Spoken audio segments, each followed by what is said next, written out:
Hello et bienvenue à vous dans cette vidéo. Je suis heureux d'être là aujourd'hui parce qu'on va parler coaching spirituel. Alors, de nos jours, on voit beaucoup de contenu sur la spiritualité, le coaching, etc.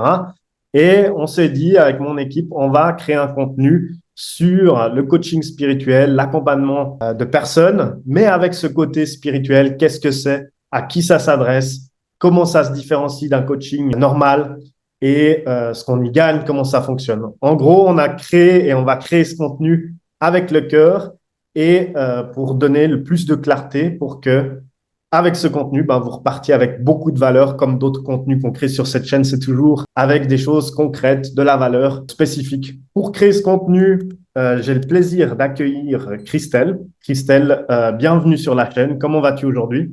Je vais très bien, merci beaucoup Morgane, merci pour cette belle mise en lumière autour effectivement un sujet de passion finalement qui fait partie de mon activité bien-être et qui mérite d'être souligné aujourd'hui parce que les énergies s'y prêtent. Tout à fait, une grande ouverture de conscience. Et c'est aussi le but de cette chaîne d'ailleurs.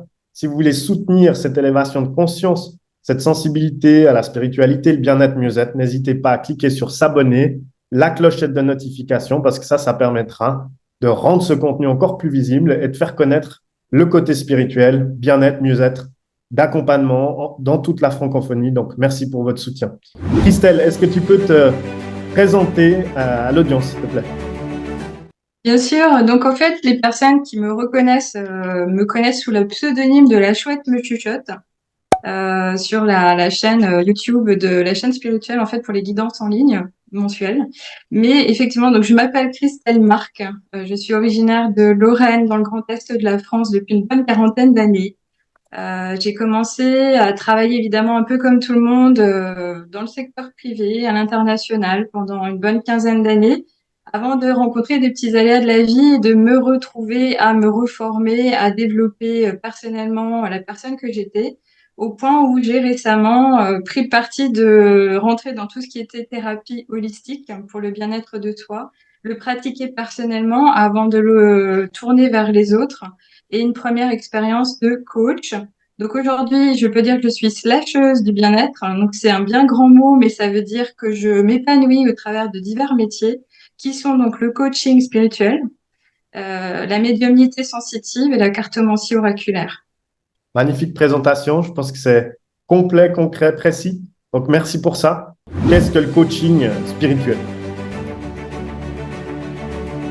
Donc effectivement, quand on entend coaching spirituel, on a deux mots qui sont très forts Hmm. à prendre en considération, c'est évident. Donc on commence tout de suite par le coaching. Le coaching, finalement, c'est malheureusement, et c'est quand même encore présent sur le marché pour toute chose, on l'a un peu galvaudé, on l'a un peu vulgarisé et tout le monde s'appelle coach. Donc ça, il faut l'avouer. Et finalement, on a des coachs culinaires, des coachs sportifs, des coachs en décoration d'intérieur, puis les fameux coachs en développement personnel que j'ai été moi-même. Mais en l'occurrence, c'est quand même, et Google le dit, alors si Google le dit, un encadrement. Donc c'est un encadrement qui est bienveillant, c'est véritablement un moment d'échange entre deux personnes par rapport à une problématique.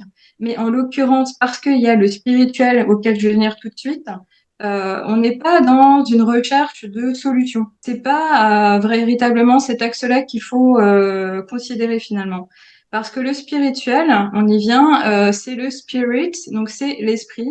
Donc c'est une façon de s'intéresser à ce qui nous entoure, de ce qui fait notre monde, de se regarder en face et de se dire mais qui suis-je moi par rapport à tout ce monde autour de moi, mais également tout cet univers qui m'offre ma vie de tous les jours, et avoir aussi une petite curiosité ou quelque chose de naturellement éveillé comme un enfant qui se montre curieux d'en découvrir un peu plus sur son chemin et de manière justement à cheminer pour vivre sa meilleure vie. Parce que oui, on n'est pas obligé de vivre dans la difficulté. Il y a toujours des moyens, il y a toujours des solutions.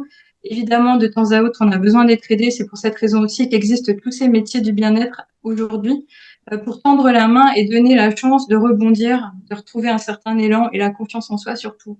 Et justement, tu as pu combiner ces deux mots en les définissant de façon séparée, justement. Et ce que je te propose, justement, c'est de mettre de la clarté, en fin de compte, sur Oui. où est la frontière ou la limite entre c'est un coaching spirituel. Alors, en fait, parce que je l'ai pratiqué, j'étais coach en développement personnel, je peux évidemment dire que j'ai accompagné énormément de femmes, parce que ça a été mon choix, à trouver une solution dans leur mal-être du présent, au quotidien, que ça soit en termes social, familial, relationnel, émotionnel, au niveau professionnel. On avait toujours une quête de comment faire pour m'améliorer, comment faire pour me dégager de cette problématique-là, de manière à être plus performante, une meilleure version de soi. Le spirituel, c'est véritablement s'autoriser à avoir un nouveau regard sur la vie en général, la façon dont on est né aussi, parce que ça part de l'incarnation et de la mission de vie liée à la date de naissance.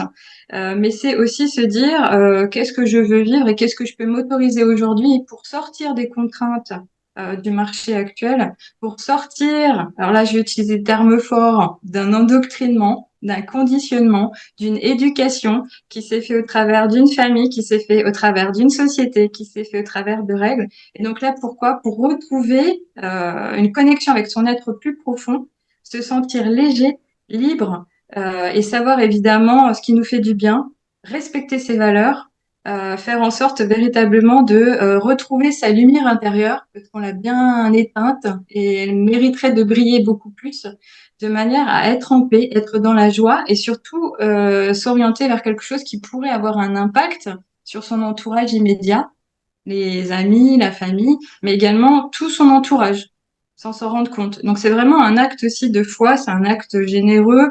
Il n'y a pas de question d'être égoïste en se montrant soi-même. Non, au contraire, c'est s'ouvrir à de nouvelles opportunités, etc. Ok, magnifique, magnifique.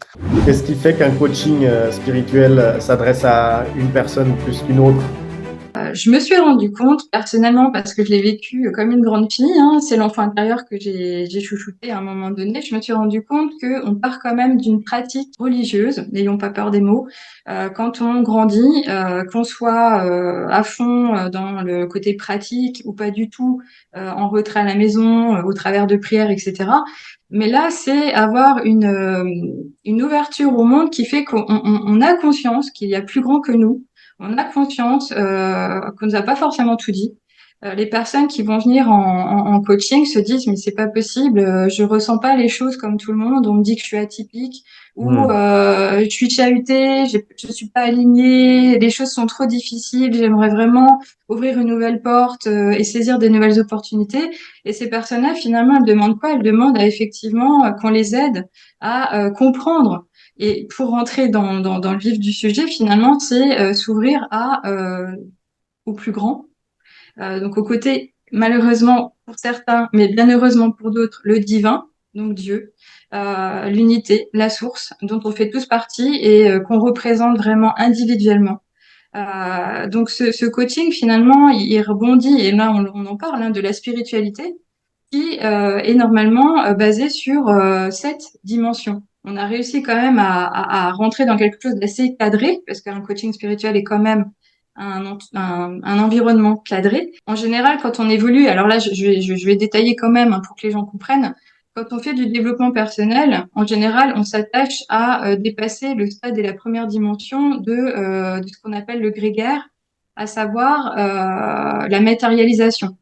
On est incarné sur Terre, on a une dimension physique et on a besoin de survivre et de choses pour justement avancer. Donc le côté matière, donc le fait d'être dans la consommation, de devoir acheter une maison, de s'habiller, de manger, de choses comme ça.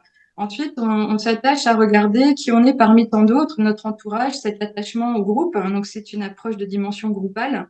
Il y a une troisième dimension qui est la dimension personnelle, où là on revient en soi, on se dit tiens, mais qui suis-je moi? Comment j'interagis avec autrui? Quelles sont mes forces? Quelles sont mes faiblesses? Comment je m'améliore? Comment je performe? Et ensuite, on a ce côté ouverture d'expression. Là, on est dans la quatrième dimension, on va pouvoir s'exprimer. On va être dans la création. Ça peut être sportif, ça peut être de la musique, ça peut être la peinture, ça peut être vraiment le côté je suis libre. Mais finalement, la cinquième, elle est quand même encore meilleure parce qu'on a dépassé le stade de la responsabilisation où justement on va être tout simplement soi dans le respect de ce qui nous entoure déjà. C'est-à-dire qu'on va arrêter d'être dans le consumérisme, on se dit oui, non, j'en ai peut-être un peu trop, l'abondance, elle me va bien, je prends ce que je peux recevoir, je n'en demande pas plus et j'en laisse pour les autres. Ça, c'est le côté un peu sagesse. Donc, on est sorti du cadre du conditionnement. La sixième, ici, on parle tout de suite de maturité de conscience, c'est-à-dire qu'on a évidemment compris qu'il y a quelque chose, qu'il y a un esprit. On a peut-être déjà une connexion avec les anges. Alors, n'ayons pas peur des mots non plus, parce qu'on parle d'anges, oui, les archanges, les protecteurs, les messagers du ciel, ceux qui veillent sur notre bien, sur la terre tout entière, qu'on appelle également Gaïa. Et la septième, alors celle-ci, elle est magnifique, c'est ce fait de dire on a reconnu la source en nous-mêmes et on œuvre naturellement, de façon libérée, pour le bien de tous, pour travailler ensemble, mais vivre sa vie pleinement. Et là, on est vraiment dans l'instant présent avec une conscience vraiment ouverte. Comment ça fonctionne en étapes, bien, Oui. de la matérialisation de cette transformation vers ces bienfaits? Personnellement, j'ai fait le choix de le faire à distance. Hmm. Mais évidemment, certains thérapeutes, certains coachs vont le proposer en présentiel dans leur cabinet de façon individualisée, encore une fois. Hmm. Euh, Ça peut être réalisé en trois programmes différents, finalement, on va les appeler comme ça. Vous avez certaines personnes qui vont arriver, qui vont avoir un éveil qui est déjà démarré, qui a débuté, et elles veulent juste faire un petit point de contrôle, entre guillemets, vérifier où elles se trouvent, ou alors encore aller un peu plus loin pour apprendre de nouvelles pratiques, des choses comme ça. Et ces personnes-là vont avoir besoin d'une à trois séances. Une séance en général d'une heure et demie quand ça déborde un peu et qu'on a beaucoup à déposer. Et vous avez des personnes qui vont avoir vraiment besoin d'un vrai parcours. Personnellement, moi, je pars sur 5 à 8 séances. Vous avez des personnes qui vont en proposer 15. On est à l'écoute du consultant. On est à l'écoute de la personne qui a besoin d'être entourée, qui a besoin d'avancer en fonction de son ressenti, de ses besoins. Et après, vous avez évidemment des concurrents qui, eux, proposent un coaching qui peut durer un an qui peut durer un an. Donc c'est un cadre, finalement, c'est un échange qui part d'une discussion toute simple. Comment allez-vous? Qu'est-ce qui se passe? Qu'est-ce que vous avez envie de vivre? Qu'est-ce qui vous pose problème actuellement? Qu'est-ce que vous ressentez vraiment? Et puis à partir de là, une discussion qui va cheminer jusqu'à mettre en pratique certaines choses, justement pour aller crescendo. Donc des outils spirituels. Alors tu parles pas de la bougie blanche qu'on peut allumer, l'encens qu'on va faire brûler pour une purification. Ça va un peu plus loin quand même. Il y a évidemment des exercices qu'on peut réaliser à la maison, des petits devoirs pour assurer une continuité. Et puis, être à l'écoute, encore une fois, ne rien imposer surtout.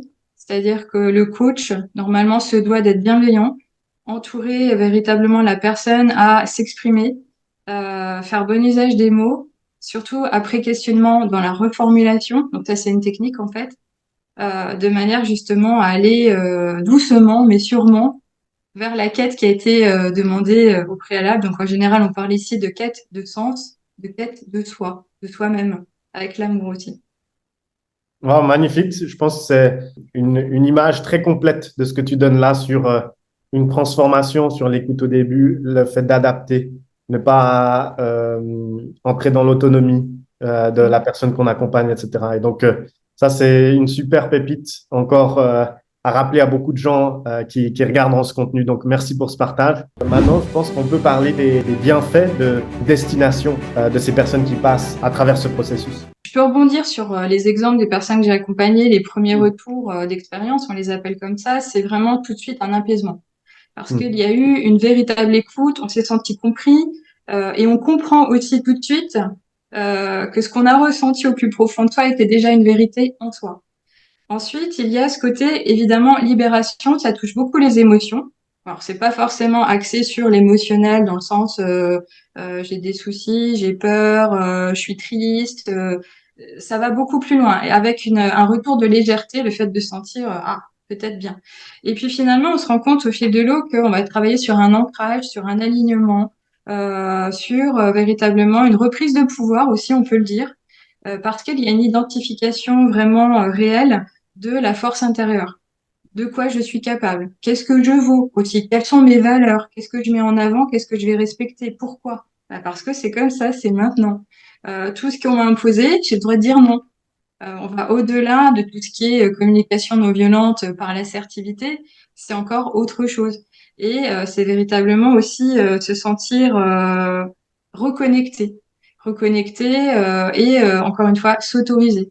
Donc il y a cet apaisement, il y a ce côté prise de conscience, libération, volonté aussi, le fait de reprendre les rênes de sa vie et se dire ah ok maintenant je peux y aller, je peux être moi-même, je peux vivre ce que j'ai envie de vivre, je vais m'y intéresser et je vais me repositionner en top liste, en numéro un.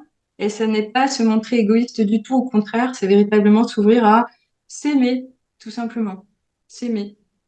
Super fin de questions sur l'amour de soi et je pense que ça, c'est une reconnexion puissante justement et une destination, une des plus puissantes. Donc très intéressant ce partage.